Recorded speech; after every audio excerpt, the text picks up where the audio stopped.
I think I was a little hesitant at first because we do value our company a lot and we do anticipate huge sales. But I do think at the end of the day it was the right deal and that Lori's going to be fantastic, a fantastic partner. We're really excited about that. In season 2, Kimberly Nelson made a deal with Barbara Corcoran for her homemade cake business, Daisy Cakes. What do you think? Should we have a deal? Of course. Let's see what she's doing now. Daisy Cakes has gone through some major changes since my last update. On my last update, we moved all the baking out of state to a large production bakery, and it seemed like the only way to meet the demand and keep my customers happy. For a few months, everything was good, and then things just started to spiral downward. We made a couple of really poor hiring decisions, and the quality of the cakes was so bad. We lost nearly $150,000 in bad product. The worst part is that damaged our reputation with our most loyal customers. We take a lot of pride in these Daisy Cakes being made the right way. So with some really good words of advice from Barbara, we decided to bring the Daisy Cakes baking back here to Pauline, South Carolina, where it started. So how y'all doing on these? You got enough? We're back to basics here. I've hired a great team of employees, and I learned a really big lesson. That's that nobody's going to make a Daisy Cake the way my mom and I are going to make a Daisy Cake. I knew I'd be finding you hard at work. Come on, show me the operation. Barbara has been a tremendous support, and her guidance has been just what we needed for Daisy Cakes. Our projected sales for Daisy Cakes over the next year should be close to $3 million. Let me tell you something, we're just getting started. When you're growing a business, it's a series of mistakes that you have to learn to overcome. Kim has the magic ingredient of every great entrepreneur. When she gets hit, she pops right back up, and that's why Kim is succeeding again at Daisy Cakes. Just because you get a deal on Shark Tank doesn't mean it's going to be an easy road. But with Barbara by my side, I know the future for Daisy Cakes has no limit.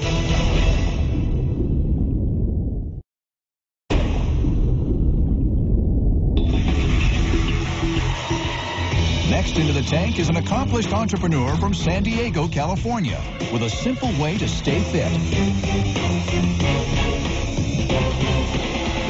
Hello, Sharks. My name is Phil Black, and my company is FitDeck, and I'm seeking $300,000 in exchange for 20% of the company. FitDeck is a custom deck of fitness playing cards that makes exercise more simple, convenient, and fun.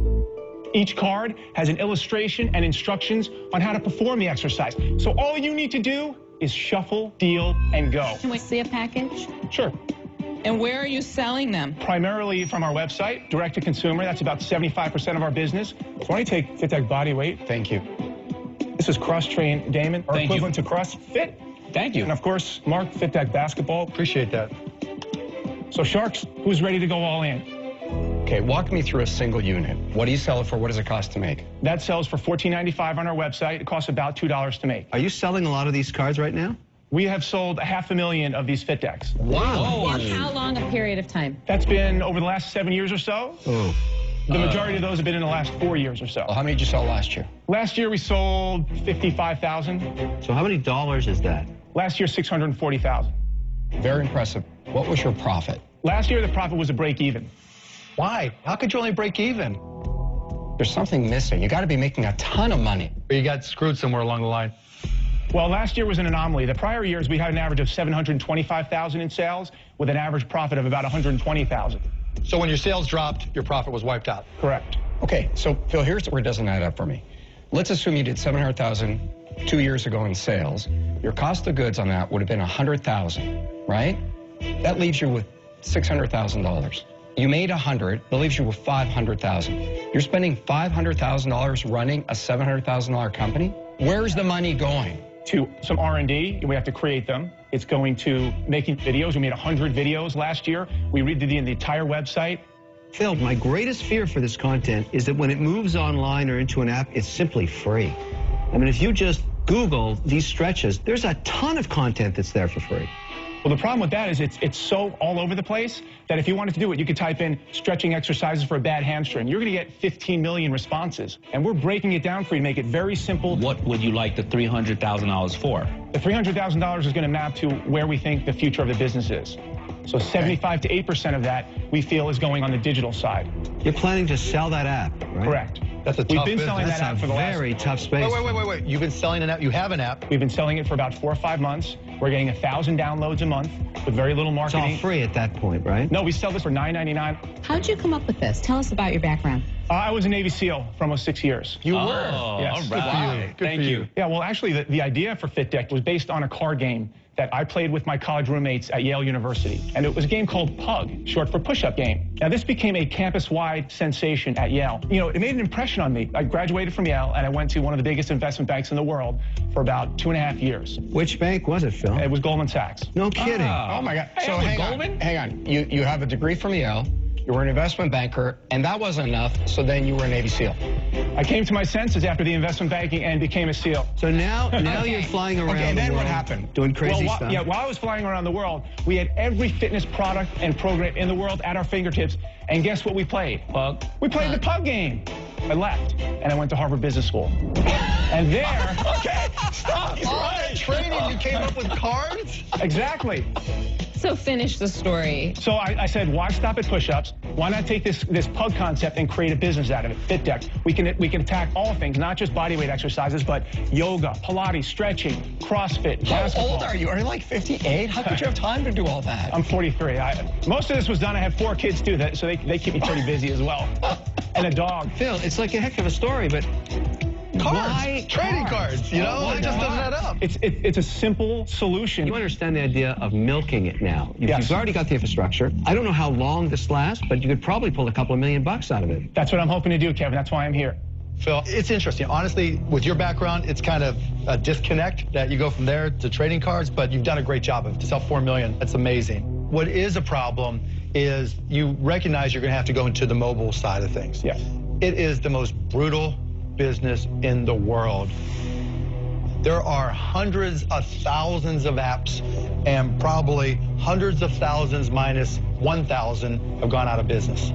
I just don't see that as being an equitable outcome, right? I just don't see the future there, and so for that reason, I'm out. Phil, you're an MBA investment banker at Goldman Sachs. You put Yale, a value Harvard on this graduate. business of $1.5 million. Come on, I mean, you know it's not worth $1.5 million now. It doesn't make enough money to value that. I mean, it's, Well, I think it does. I think we have a great library of content. I get that, 40 but you- different titles. We've got cash flow. We have a great name, FitDeck, Fitness Deck. Great name. We have the story. We have authenticity. We have a brand. And you're a Navy SEAL. Exactly. And Yeah. lastly, if there's one thing that I think all of us share, What? we can fight. Robert, I know you can fight.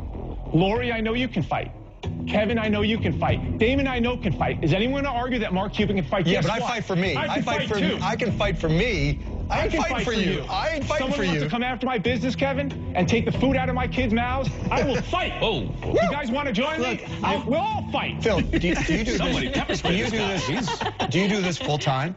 Yes, this is our primary source of income. FitDeck must work. I've got 4 kids. Let me bring some clarity. Okay. You know, Goldman Sachs, Harvard, Yale, a SEAL, FitTech. I'm so impressed. I probably want to do the deal just because of you. I probably will get a financial advisor, a professor, a bodyguard, and a trainer all at the same time. All right. You know, it's amazing, but, you know, application of this is the new gold rush. Everybody with a computer believes they have one. You know, the money you have to spend to keep this current. I just don't know if I can help you, and I think it's worth it. You have a... I'm out. Phil, I'm with you on the cards. It's a pretty good idea. Where you and I digress is there's something wrong in the business. You're selling $700,000 for a product where your margin is unbelievable and you can't make money at it. Very impressive story. Thank you for your service, but I'm out. You, as a technology person, you know, the fact that we have 500,000 decks out there that we can move people over and migrate them. Phil, if you think they're going to migrate, you're lying to yourself. You know, Phil, I think you're amazing. I love your passion. I like the simplicity of the card because sometimes I think we get too divisive. But I think it's really difficult to compete in this market. When you go online, there's just so many different offerings for exercises. For me, I don't think it's the right business to invest in, so I'm out. Who's left? I think Mr. Wonderful is the last, and I got to tell you something, Phil. I've been sitting in the Shark Tank for many years now, listening to a lot of pitches, and I pretty well get it very quickly. I don't get you.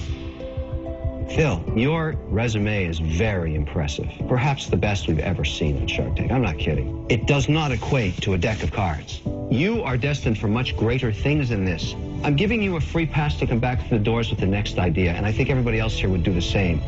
This is not it. I'm out. Phil, thank you. Thank you for your time, Phil. Thank you. It's a pleasure to meet you. Thank you, likewise. Nice to meet you. They weren't really buying into the vision and into the business. And as a Navy SEAL, I've swum with real sharks before, and given the choice, I'd probably go back to the real sharks and stay away from those guys.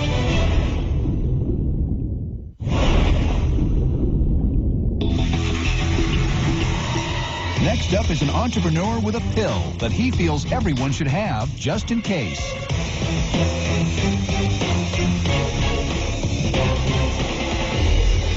Hello, Sharks. My name is Daryl Stevenette, and I've created a product called Life Caps. I'm here seeking a $200,000 investment in exchange for 30% of my company. Now, Sharks, can I ask you a question? Do I look healthy? Do I look mentally alert? I haven't had any food for 8 days. Life Caps is a life-saving survival pill that you can take in times of emergency when food is not available. Life Caps satisfies hunger. I am not hungry. Life Caps provides nutrition. I am mentally alert. I got the idea a few years ago when I saw a story about coal miners that were trapped underground in southern Utah. The rescue workers were drilling a 4-inch hole down 1,500 feet, trying to get food and water down to the miners. And then I thought, why doesn't somebody come up with an idea like a pill that could sustain life in an emergency? Then I thought, why not me? I'm a musician. I knew nothing about formulating a food product, so I reached out to a friend of mine who had created some of the top-selling energy bars in America. And a few weeks later, Life Caps was born. Life Caps is perfect for any emergency situation, such as earthquakes, tornadoes, hurricanes, even campers, hikers, hunters. With your help, I feel we can get the word out to the masses about this amazing new product and help a lot of people become better prepared for the unexpected. Thank you. Now, you didn't tell us how long the shelf life is of this pill. 5-year shelf life. You really haven't eaten in 8 days.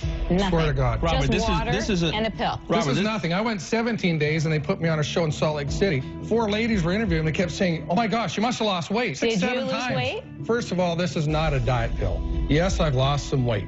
And I think if you lose a little weight to save your life, it's a small price to pay. What the point is, these women were looking to you and going, diet aid, right? Well, I know they're thinking that because there was a 10,000 viewership on the show. It was 98% women. And after I said that, we sold out. We did 30,000 in sales. Did you have one every day? I take a pill for breakfast, one for lunch, one for dinner. And if I'm hungry at night, I'll take a snack. Would you like to try it? Yes. Absolutely not. Can we see the packaging, though? Mark, absolutely not. Absolutely not. Okay, here you go. Thank you.